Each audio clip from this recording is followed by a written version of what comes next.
Alright, in this video I'm going to be demonstrating the barbell bent over row. There's a lot of different ways that you can perform a barbell bent over row, but for this particular exercise, or at least what we're going to be focusing on, there are a few specific cues that you want to think about as you do it. So, I got a bar here. When you set up for it, I always encourage people to focus on their hip hinge. Alright, so one thing you can do, or one thing you can work on with your barbell bent over row, is essentially your isometric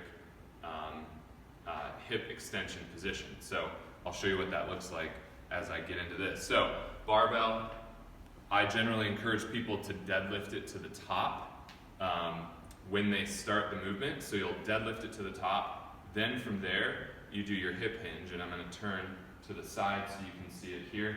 So from the top, essentially doing an RDL to get into the position, and then from here you'll perform your bent over row just like so.